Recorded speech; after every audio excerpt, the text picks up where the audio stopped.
ഏറെ സന്തോഷകരമായിട്ടുള്ളൊരു കാര്യമാണ് ഇവിടെ നമ്മൾ നടത്തുന്നത്. ബിജു മുത്തത്തിയെ നേരത്തെ പരിചയമുണ്ടായിരുന്നു. ലേഡീസ് കമ്പാർട്ട്മെൻറ്റ് വായിച്ചപ്പോൾ ബിജുവോടുള്ള സ്നേഹം വളരെ കൂടി. എന്നാൽ ഇപ്പോൾ മനിതർ കാലം വായിച്ചപ്പോൾ ബിജുവോടുള്ള സ്നേഹവും ബഹുമാനവും എല്ലാം കൂടിയിട്ടുണ്ട് എന്നുള്ളതാണ്. വളരെ വളരെ ഉചിതമായിട്ടുള്ള ഒരു കാര്യമാണ് ബിജു നിർവഹിച്ചത്. ഇത്ര മനോഹരമായിട്ടുള്ള ഭാഷ ഉൾക്കാഴ്ച ബിജുവിനുണ്ട്. എന്നാൽ അത് കുറേയും കൂടി നേരത്തെ എഴുത്തിലേക്ക് ധാരാളമായിട്ട് ബിജുവിന് പ്രവേശിക്കാൻ കഴിയുമായിരുന്നു എന്നാണ് തോന്നുന്നത്. ഇവിടെ ശ്രീ ജോൺ ബ്രിട്ടാസ് സൂചിപ്പിച്ചതുപോലെ നിഷ്കളങ്കമായി നടത്തുന്ന ചില മനുഷ്യരുടെ നിഷ്കളങ്ക പ്രവർത്തനങ്ങൾ അത് സമൂഹത്തിൽ എത്രമാത്രം ഫലപ്രദമാണ് എന്നുള്ളത് ആരെങ്കിലും ചൂണ്ടിക്കാണിക്കുമ്പോഴാണ് നമ്മളല്പം ബഹുമാനത്തോടെ അവരെ നോക്കിക്കാണുകയും അതിനെ അംഗീകരിക്കാൻ ശ്രമിക്കുകയും ചെയ്യുന്നത്.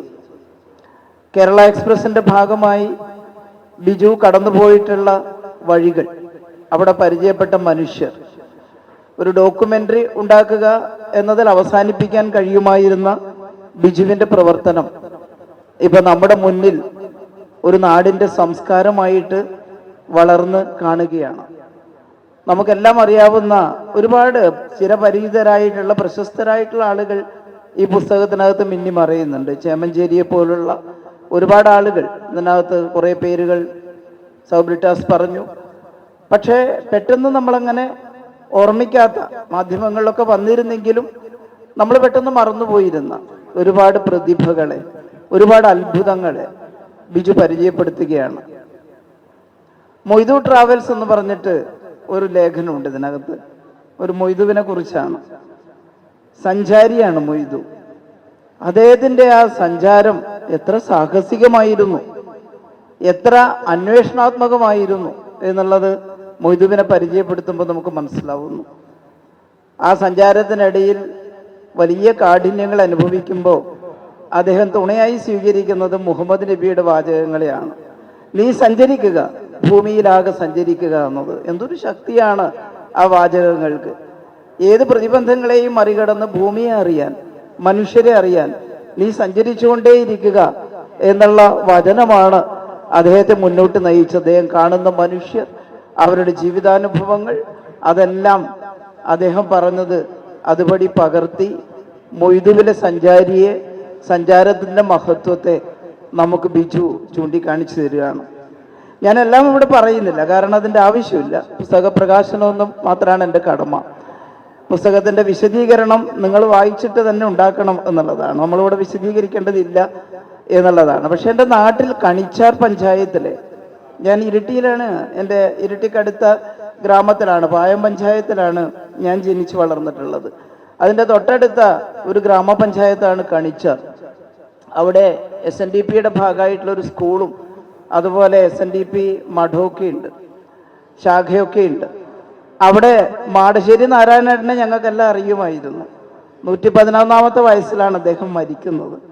മാടശ്ശേരി നാരായണേട്ടൻ്റെ പിന്നാലെ ചെന്ന് ബിജു അദ്ദേഹത്തെക്കുറിച്ച്, നമ്മുടെ ചരിത്രത്തെക്കുറിച്ച്, അവിടുത്തെ കുടിയേറ്റത്തെക്കുറിച്ച്, കുടിയേറ്റ കാലത്തെക്കുറിച്ചൊക്കെ ഓർമ്മിപ്പിക്കുകയാണ്. തെക്ക് നിന്ന് കുടിയേറി വടക്കോട്ട് വന്നിട്ടുള്ള 30കളിലും 40കളിലും ഒക്കെ അവരാണ് ഞങ്ങളുടെ ആ മേഖലയിലെ മലബാറിനെ മണ്ണ് പൊന്നാക്കി മാറ്റുന്ന ഒരിടമാക്കി മാറ്റിയത്. കുടിയേറ്റക്കാരെന്ന് പറയുമ്പോൾ ബിജുവിൻ്റെ പുസ്തകത്തിൽ സൂചിപ്പിക്കുന്നുണ്ട്, കടന്നു കയറി എല്ലാറ്റിലും ആധിപത്യം പുലർത്തുന്നവർ എന്ന ഒരു ഭാഷയല്ല. ആ കുടിയേറി വന്നവരാണ് ഞങ്ങളുടെ നാടിനെ ഏറ്റവും മനോഹരമാക്കി തീർത്തത് എന്നുള്ളത് ഞങ്ങൾക്കറിയാം. അതിൻ്റെ ഭാഗമായിട്ട് നാട്ടിൽ വന്നിട്ടുള്ള ഒരുപാട് മാറ്റങ്ങളുണ്ട്. ഒരുപാട് പള്ളിക്കൂടങ്ങൾ, ഒരുപാട് പള്ളികൾ, ഒരുപാട് സാംസ്കാരിക നിലയങ്ങൾ, ഇതൊക്കെ ഉണ്ടായിട്ടുണ്ട്. ആ കൂട്ടത്തിൽ SNDPയുടെ ഒരു ശാഖയും സ്ഥാപിക്കപ്പെട്ടു. അന്ന് ഞങ്ങളുടെ നാട്ടിലെ ഫ്യൂഡൽ പ്രഭുക്കന്മാർ ക്രിസ്ത്യാനികൾക്ക് വേഗം ഭൂമി കൊടുക്കുമായിരുന്നു. അതാണ്, ക്രിസ്ത്യാനിക്ക് അയിത്തം ഉണ്ടായിരുന്നില്ല. ഹിന്ദുവിലെ താഴ്ന്ന ജാതിക്കാർക്ക് തൊട്ടുകൂടായ്മ അയിത്തം ഉണ്ടായിരുന്നു. നാരായണേട്ടൻ തെക്ക് നിന്ന് കുറച്ച് കാശുമായിട്ട് ഭൂമി വാങ്ങാൻ ചെന്നപ്പോൾ അവിടുത്തെ ജന്മി കുറച്ച് പൈസ കണ്ടപ്പോൾ ജന്മിക്ക് ഭൂമി കൊടുക്കാമെന്നായി. പക്ഷെ ജന്മി അതിന് പറഞ്ഞത് അത് ക്രിസ്ത്യൻ തീയൻ നാരായണനാണ് എന്നാണ്. തെക്ക് നിന്ന് വന്നവരെല്ലാവരും ഒരു ക്രിസ്ത്യാനി പരിവേഷമുള്ളവരാണ്. അതുകൊണ്ട് നാരായണനെ കുറിച്ച് പറഞ്ഞത് ക്രിസ്ത്യൻ തീയനാണ്, അതുകൊണ്ട് കൊടുക്കുന്നത്. ഇവിടുത്തെ തീയന്മാർക്ക് കൊടുക്കില്ല, ക്രിസ്ത്യൻ തീയന് കൊടുക്കാം എന്നുള്ളൊരു മനോഭാവത്തിൽ 300 രൂപ എന്ന് വലിയ പൈസയാണ്. ആ പൈസക്ക് നാരായണേട്ടന് ഭൂമി കൊടുത്തു. നാരായണേട്ടൻ ഒരു വലിയ പ്രമുഖനാണ്.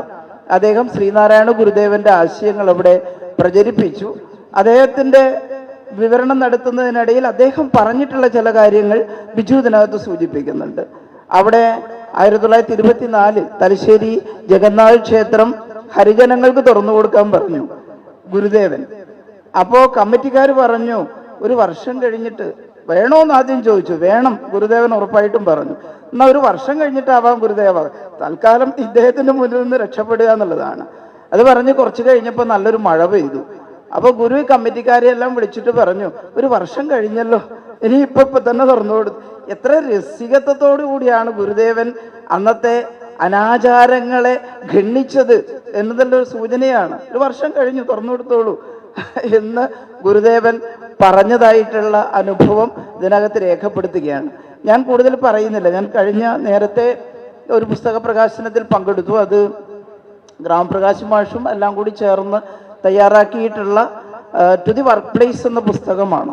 1940കളിൽ കുറെ സ്ത്രീകൾക്കെതിരായിട്ടുള്ള അധിക്ഷേപങ്ങളെ നേരിട്ടുകൊണ്ട് സംഘം ചേർന്ന് തൊഴിലിടങ്ങളിലേക്ക് വന്നതും നമ്പൂതിരി സ്ത്രീകൾ സാമൂഹ്യ പരിഷ്കാരത്തിന് വേണ്ടി പരിശ്രമിച്ചതും അന്ന് അവരുടെ ആയുധമായി എഴുതിയുണ്ടാക്കിയ ഒരു നാടകവും അത് പിന്നെ മൺമറഞ്ഞു പോവുക എന്ന് പറഞ്ഞതുപോലെ വിസ്മൃതിയിലാണ്ടുപോയിരുന്നു. 10-60 വർഷം കഴിഞ്ഞിട്ടാണ് അത് പുസ്തകമായിട്ടൊന്ന് പ്രസിദ്ധീകരിക്കാൻ തന്നെ സാധിച്ചത്. പക്ഷെ ഇപ്പോൾ അതിൻ്റെ ഒരു ഇംഗ്ലീഷ് പരിഭാഷ വളരെ മനോഹരമായിട്ട് തയ്യാറാക്കിയിരിക്കുന്നു. അവിടെയും പറഞ്ഞു, ആ പുസ്തകവും സൂചിപ്പിക്കുന്നത് അനാചാരങ്ങളെ എങ്ങനെ ഒഴിവാക്കിക്കൊണ്ടാണ് നമ്മൾ മുന്നോട്ട് വന്നതെന്നാണ്. ഞാനൊക്കെ എൻ്റെ കൗമാര യൗവന കാലത്തെല്ലാം തന്നെ ഒരു നല്ല കാലമായിരുന്നു തോന്നിയിട്ടുണ്ട്. ഗുരുദേവാശയങ്ങളെല്ലാം സ്വീകരിക്കുന്ന, ഇടതുപക്ഷ ആശയങ്ങളെല്ലാം സ്വീകരിച്ചുകൊണ്ട് തെറ്റിനെ തെറ്റെന്ന് പറഞ്ഞ് മാർത്തി നിർത്തി ശരിയിലേക്ക് പോകുന്ന ഒരു കാലം. എന്നാൽ ഇപ്പൊ തെറ്റിനെ തെറ്റെന്ന് പറയാൻ പറ്റില്ല. എല്ലാ ആചാരങ്ങളും കൂടെ കൊണ്ടുപോകണമെന്ന് വാദിക്കുകയാണ്.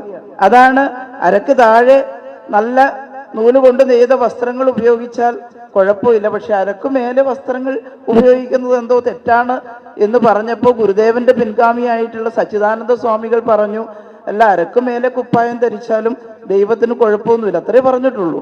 എന്തോ ഒരു ബഹളമാണ് അതിനെ ചൊല്ലി ഉണ്ടാകുന്നത്. നിങ്ങൾ ആരാണ്? കേരളത്തിന്റെ ബഹുമാനപ്പെട്ട മുഖ്യമന്ത്രി പറഞ്ഞു, സച്ചിദാനന്ദ സ്വാമികൾ പറഞ്ഞതിൽ തെറ്റില്ല. പക്ഷേ ഇദ്ദേഹം ആരാണത് പറയാൻ ചോദിക്കുന്ന കാലാണിത്. നിങ്ങൾക്ക് പറയാമോ? അപ്പോൾ നമ്മളൊരു ദൈവാരാധനക്കും ഇതരല്ല. പാവപ്പെട്ടവന്റെ മനസ്സിന് ആശ്വാസമാണ് ഈശ്വരനെ ഭജിക്കുക എന്നുള്ളത്. പക്ഷേ ആ ഈശ്വര പ്രാർത്ഥനയുടെ പിന്നിൽ ശരിയല്ലാത്ത ആചാരങ്ങൾ പിന്തുടരേണ്ടതില്ല എന്ന് പറയുന്നത് എങ്ങനെ തെറ്റാവുമെന്ന് മനസ്സിലാവുന്നില്ല. നേരത്തെ ഞാൻ പറഞ്ഞു, വൈകിയിട്ടില്ല, ഇപ്പോഴെങ്കിലും പ്രതികരിച്ചില്ലെങ്കിൽ അടുത്ത തലമുറ എവിടെ എത്തിച്ചേരും എന്നുള്ളതിൽ നല്ല ഭയമുണ്ട് എന്നുള്ളത്. ഏതായാലും ബിജുവിൻ്റെ പുസ്തകത്തിനകത്ത് കയ്യൂരിൻ്റെ കഥയുണ്ട്, ഒരുപാട് അനുഭവങ്ങളുണ്ട്. കയ്യൂരെ സഹാക്കളെ കുറിച്ചെല്ലാം ഇതിനകത്ത് വളരെ ഭംഗിയായിട്ട് പറയുന്നുണ്ട്. എന്നാൽ ഇതൊരു കക്ഷി രാഷ്ട്രീയ പുസ്തകമൊന്നുമല്ല. ഇതിനകത്ത് എല്ലാവരും, കല്യാൺ പൊക്കുടനെ കുറിച്ചുണ്ട്, ഞാനത് ഓരോന്നായിട്ട് പറയുന്നില്ല. അതിമനോഹരമായ ഒരു വ്യക്തിയിലൂടെ ഒരു സമൂഹത്തിൻ്റെ, അത് ചെറിയ അധ്യായങ്ങളായിട്ട് എങ്ങനെയാണ് അതിൻ്റെ വളർച്ച, അതിൻ്റെ മുന്നോട്ട് പോക്കെന്ന് സൂചിപ്പിക്കാൻ കഴിയുന്ന ഒരു ഗ്രന്ഥം കൂടിയായി. ഒരു പക്ഷേ ബിജു അത് ഉദ്ദേശിച്ചിരുന്നോ എന്നറിയില്ല. അനുഭവങ്ങൾ പകർത്തുകയാണത്, ഭംഗിയായി പറയുകയാണ് ബിജു ചെയ്തത്.